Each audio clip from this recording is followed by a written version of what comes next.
네, 김경래 최강시사 듣고 계십니다. 오늘은 이게 이제 일본하고 지금 우리가 경제 관련해 갖고 굉장히 큰 갈등을 겪고 있지 않습니까?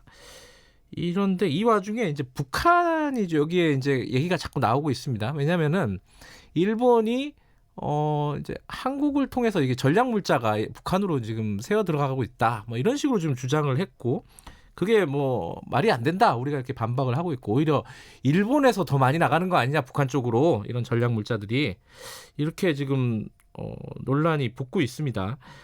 근데 거기다가 또 최근에 어제죠, 이런 기사가 났습니다. 북한이 사치품들을 대거 수입하는데 그 중에 또 통로가 뭐 대부분 중국이긴 한데 일본도 하나의 또 통로이다. 뭐 이런 얘기도 나오고 있고요. 이제 뭐 한일 관계를 얘기할 때 북한이 빠질 수가 없죠. 그래서 한일 관계가 악화되면서 북한에 어떤 영향을 미칠지 좀 얘기 좀 나눠볼게요. 김정봉 전 국정원 대북실장님 나와 계십니다. 안녕하세요. 네, 안녕하세요. 반갑습니다. 네. 지금 뭐 석좌 교수 하고 계시니까 제가 교수님이라고 그냥 편의상 부를게요. 네, 그러시죠. 너무 길어가지고요. 전 대북실장님 이러니까 네. 너무 길었어요. 네. 이게 일단은 뭐 어제 나온 기사니까 그거부터 뭐 여쭤볼게요. 사실은 이제 사람 사는 데니까 사치품 같은 게 당연히 이제 아무리 막아도 들어가지 않습니까, 북한에. 네, 네. 그게 근데 양이 최근에 뭐 한 5년을 보니까 미국 이제 기관에서 이제 발표를 한 건데 한 6조 정도 된다고 이런 발표가 있어요. 네. 이게 뭐 많은 겁니까? 어떻습니까, 보시기에? 이게 예. 북한 체제를 지탱하는 바로 그 근본 그 힘이 바로 거기서 나오는 겁니다. 그래요? 왜냐하면 북한이라는 게 이제 주체 사상도 이제 거의 다 사람들의 지지를 받지 못하고 있고, 그래요. 그다음에 이제 그 빨치산 혁명 동지도 다 죽었습니다. 이제 네. 뭐 전부 다 북한 체제에 그게 충성을 다하는 것 자체가 나한테 개인적 이익이 돌아야 되니까. 김정은 위원장이 이제 선물 정치를 하는데 이 바로 이 사치품이 가장 근본적인 그 동력이 되는 겁니다. 네. 그러면 어떻게 해서라도 수입을 하다가 자기도 쓰지만 네. 그 자기 그 고위 간부들한테 논하자야만 그 사람들의 충성을 유도할 수 있으니까 네. 현재 하여간 길을 쓰고 어떻게 해서라도 유엔 제재를 위반해서라도 이 사치품을 수입하다가 논아줘야 되는 게 바로 북한의 현재 그 실태입니다.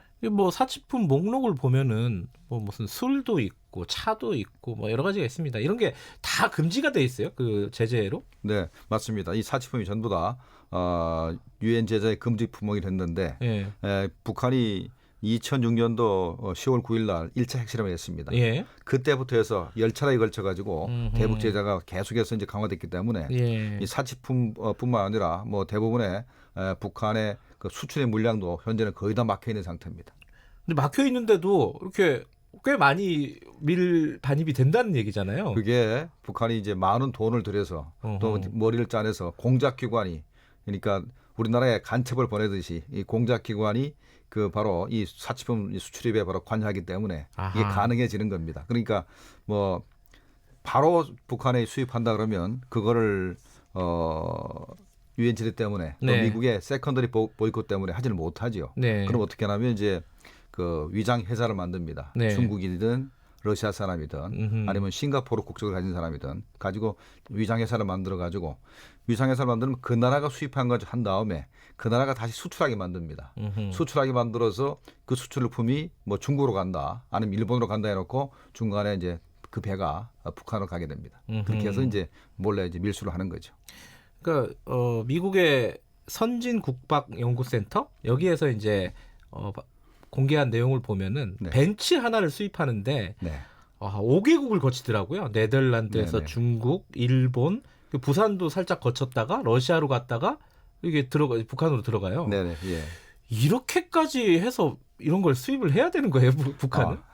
이게 옛날에는 예. 중국의 어떤 사업가가 예. 벤츠를 수입을 한다 그러면 그게 뭐 이제 중동 국가 한번 네. 싱가포르 거쳐서 이제 북한으로 바로 들어가면 되는데 이제는 시진핑 주석이 예. 이제 북한에 들어가는 전략 물자 사치품의 93%가 바로 이제 중국을 통해 들어가니까 창피하거든요. 그래서 아하. 중국이 강력하게 이제 막고 있습니다. 그래요. 막으니까 이제는 쉽지 않으니까 제3국을 통해서 자꾸 이제 하려다 보니까 여러 나라를 거치게 되는 겁니다. 예. 그러니까 자, 네덜란드에서 출발했지 않습니까? 예. 이게 일단 대련으로 갔습니다. 예. 옛날 같으면 대련에서 바로 들어갑니다. 예. 북한으로 들어가면 되는데 대련 갔다가 일본 오사카 갔다가 어허. 부산항 왔다가 다시 나우트카 갔다가 나우트카에서 육로로 해서 블라디보스토크로 갔다가 거기 또 육로로 가요? 예, 블라디보스토크에서 비행기를 타고 이제 다시 북한으로 들어갔습니다. 이게 복잡하군요. 간단치 않죠. 예.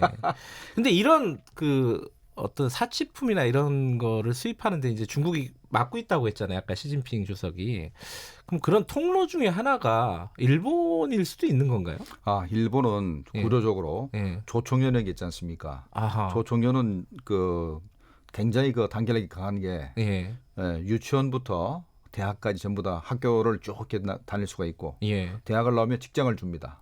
조총련에서요? 그렇죠. 직장을 주죠. 그래서 하나의 어떻게 보면은 운명 공동체면서 이익 공동체고 이렇게 되기 때문에 이 사람들이 네. 나름대로 북한에 대한 충성심이 강합니다. 그러니까 어떻게 해서라도 일본 정부의 제재망을 뚫고 그 물건을 밀수에다가 북한에 갖다 주려고 하니까 네. 일본 정부도 막기가 굉장히 힘듭니다. 아하. 왜냐하면 합법적으로 유장해서 보내기 때문에 예. 최근 들어서 일본으로부터 그 많은 승용차, 일제 승용차가 성능이 괜찮죠. 예. 그러니까 벤츠나 이 독일차를 수입하려면 시간이 많이 걸리고 힘드니까 일본 차를 많이 밀수를 해서 서류에는 뭐 러시아로 보낸다 그랬다가 러시아에 가서 이제 열차를 타고 핫산부터 나든까지 열차가 있습니다. 그래서 그 열차를 타고 가든가 아니면 평양부터 블라디보스토크까지 이 전기 항로가 있습니다. 그러면 그 다시 비행기를 타고 들어가고 이런 식으로 해서 이제 일본 물건들이 많이 이제 북한으로 들어가다 보니까 현재 또 문제가 되는 거죠. 그러니까 일본이 우리 보고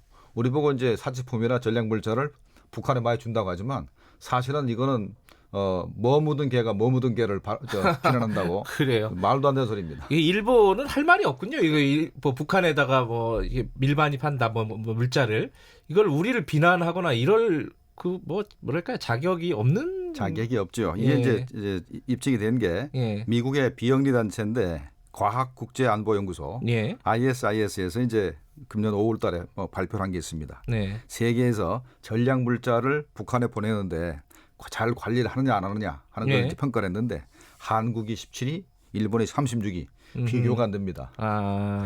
그러니까 이게 어느 정도로 이런 제재나 이런 것들을 잘 통제하고 있느냐. 그렇죠. 이걸 점수를 매겨봤더니 우리가 월등하게 일본보다는 관리를 잘하고 있다. 그렇죠. 그래서 이제 일본에서 우리 산업통상부가 발표한 자료를 인용을 해서 예. 한국에 150건의 정도의 위반이 있었다. 네. 그게 이제 북한에 들어갔다라고 이제 주장을 하는데 네. 이거 하태경 의원이 이제 발표를 했지 않습니까? 일본이 위반한 게 훨씬 많다. 뭐 전력 물자만 해도요. 그렇죠. 예. 그 내용을 보니까 참 엄청난 게 많이 들어갔어요. 예. 그러니까 뭐 화성 10형을 쏘는데 화성 10형을 들어올린 기중기가 일제라든가 예. 그다음에 김정은 위원장이 바로 시찰을 했던 바로 그 군함의 레이더가 전부 다 일제더라. 네. 군함에서 레이더는 굉장히 핵심적인 부분입니다. 예. 그 일제가 전부 다 들어갔고 그다음에 이제 한국에 침투했던 무인기 예. 뭐 삼척에 떨어졌고 그다음에 파주에 떨어졌고 백령주에 떨어졌던 무인기의 그 카메라가 전부 다 일제고 그다음에 무선 통제 장치가 전부 다 일제더라. 네. 이게 전략 물자 아닙니까? 그러니까 일본이 지은 죄가 더 크다라고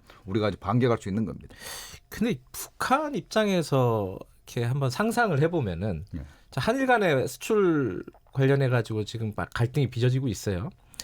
근데 이제 뭐 일본이 한국을 비난하고 또 한국은 거기에 반박하고 자료를 내고 야 서로 간에 이제 막 니들이 관리 못하고 있잖아 이렇게 지금 싸우고 있습니다.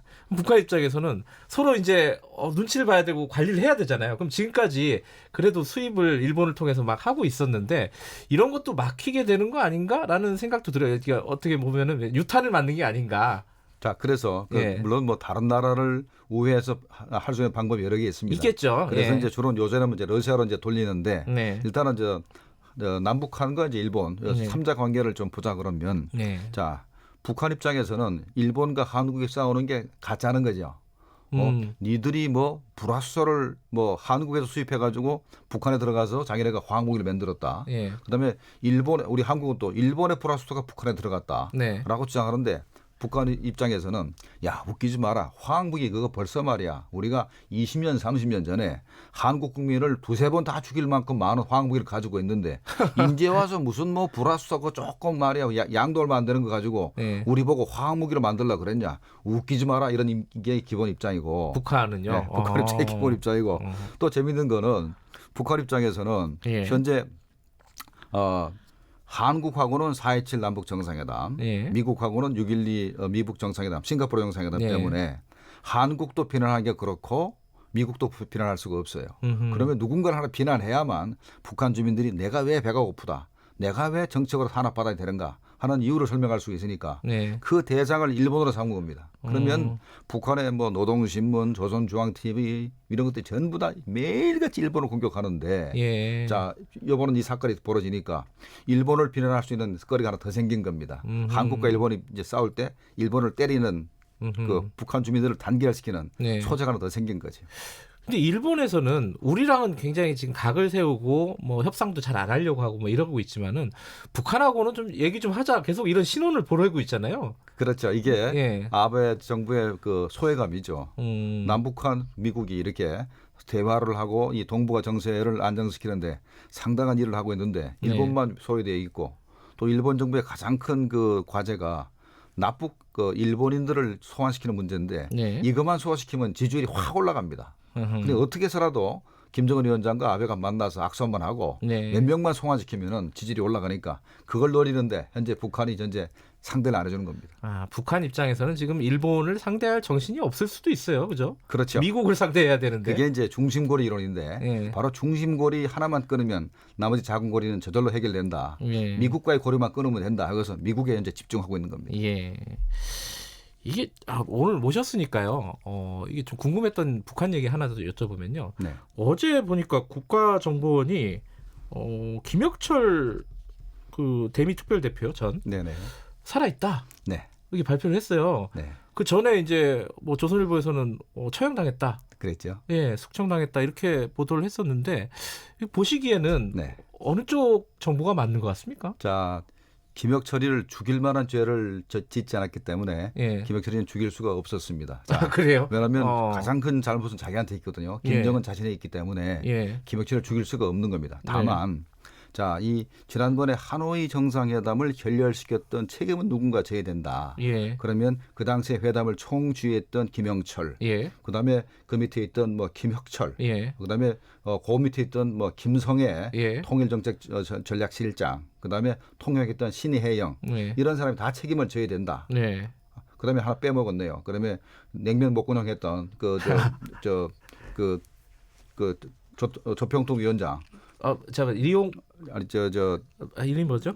PD님 이름 좀 검색해 주세요. 자, 그러니까 이머시죠. 예. 네. 갑자기 생각이 안 나요, 저도. 그리고 이렇게 5명이 전부 다 책임져야 되는데 예. 전부 다 일단 중앙당의 검열을 받고 리선권. 리선권입니다. 예.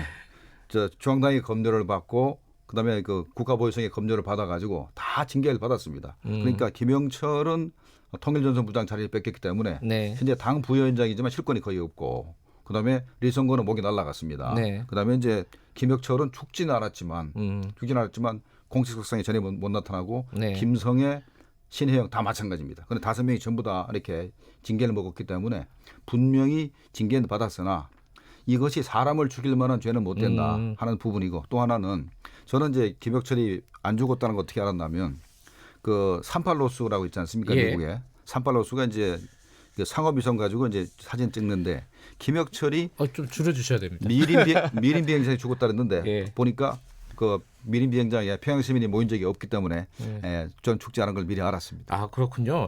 이런 문제 있으면은 저 교수님에게 먼저 연락을 드려서 문의를 좀 드려야 될 것 같습니다. 오늘 시간이 짧아가지고 좀 아쉽네요. 다음에 한번 좀 모시고 좀 자세한 얘기 좀 들어봐야겠습니다. 오늘 말씀 고맙습니다. 네, 감사합니다. 네, 김정봉 전 국정원 대북실장이었습니다.